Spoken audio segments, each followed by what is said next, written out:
আমি তো চুপচাপ বসেই থাকতাম, না আমি কাজল রেখা, প্রথম প্রথম তো আমার এরকমই হয়েছে। হ্যাঁ, তো সবাই দেখে দেখে শিখতাম, তো ভালো লাগতো আমার বেশ। রাজের সাথে কাজ করার অভিজ্ঞতা খুবই ভালো। সিনেমা তৈরি একটা চ্যালেঞ্জিং ব্যাপার, বা সারা পৃথিবীতে সিনেমা তৈরি যে যা না তাই একটা বানিয়ে তুলতে হয়। তো এটা যখন পিরিয়ড পিস হয়, মানে একটা সময়কে তুলে আনা দরকার পড়ে, এখন 16th সেঞ্চুরির কোনো কিছুই তো নাই, দেন ওটাকে ওই আবহাওয়াটা তৈরি করতে হয়, ঘরবাড়িগুলো বানাতে হয়, তাই না, যা যা আছে সব কিছু তৈরি করতে হয়, কাপড় চোপড় থেকে শুরু করে সব কিছুই, তৈজসপত্র, মানে সুই থেকে উড়োজাহাজ যা যা দরকার একটা সিনেমার, সবই আমাকে বানিয়ে তুলতে হয়। এটা তো কঠিন কাজ। তো এই কঠিন কাজটার জন্য আমি আবার খুবই কৃতজ্ঞ যে আমি একটা খুব স্ট্রং টিম পেয়েছি, যে যারা একটা সিনেমা তো একটা লোকের পক্ষে বানানো সম্ভব না, অনেক কটা হাত মিলে সিনেমাটা হয়। তো যারা এই কাজে হাত দিয়েছে, যারা যারা ইনক্লুডিং অল ক্রু এবং কাস্ট, প্রত্যেকেই এত ডেডিকেটেড ছিল কাজটা করার জন্য, এবং প্রত্যেকেই ওন করেছে এটা ওর প্রজেক্ট। দ্যাটস ওয়াই আমার চাপ কাজ অনেক কমে গেছে এবং খুব সুন্দর একটি সিনেমা তৈরি হয়েছে, আমরা দেখছি সেটা। আচ্ছা, আপুর কাছে এবার আসি।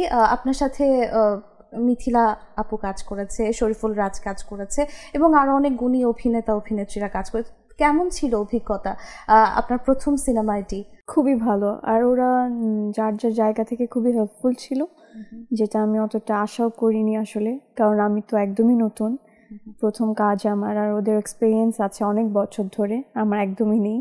তো আমি চিন্তা করছিলাম যে গিয়ে কি হবে আসলে, মানে আমি ওদের সাথে টেক্কা দিয়ে পারবো তো না, কারণ আমার প্রথম জীবন এক্সপিরিয়েন্স। তো ওরা যেভাবে আমাকে হেল্প করেছে আসলে, এটা মানে রাজ থেকে শুরু করে মিথিলা আপু, মানে খুব গুড বন্ডিং ছিল আমার পার্সোনালি সবার সাথে, তার সাথে কাজেও আমাকে হেল্প করেছে যতটুকু আমি আশা করিনি, কিন্তু ভালো লেগেছে তাদের সাথে কাজ করে আমার। আচ্ছা, যদি একটু আলাদা করে জানতে চাই, রাজের সাথে কাজ করার অভিজ্ঞতা কেমন ছিল? রাজের সাথে কাজ করার অভিজ্ঞতা খুবই ভালো।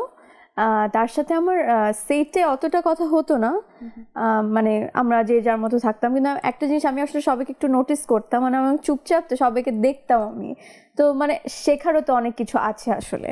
তো আমি দেখতাম যে ও এমনি গল্প করছে যখন আমরা ব্রেকে থাকতাম, বা আমাদের যখন সিন থাকতো না, কোনো একটা জোকস বলছে বা কাউকে নিয়ে দুষ্টুমি করছে, আবার বলতো সেট রেডি, এখনই শর্ট দিতে হবে, ও ঠিক মানে ক্যারেক্টারটার সাথে সাথে মানে প্লে করতো। তখন আমি দেখতাম এত ফাস্ট করে ফেলছে, ডায়লগ দিয়ে ফেলছে, যে একটু আগে রাজ তো তার নিজের ক্যারেক্টারে ছিল, এই দুষ্টুমি করতেছে, মানে ফান লাভিং, আবার এসেই রাজের ভূমিকা পালন করছে।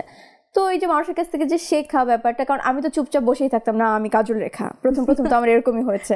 হ্যাঁ, তো সবাই দেখে দেখে শিখতাম, তো ভালো লাগতো আমার বেশ। আর এখন তো আমাদের বন্ডিংটা বেশ ভালো, ফ্রেন্ডের মতো, এই তো।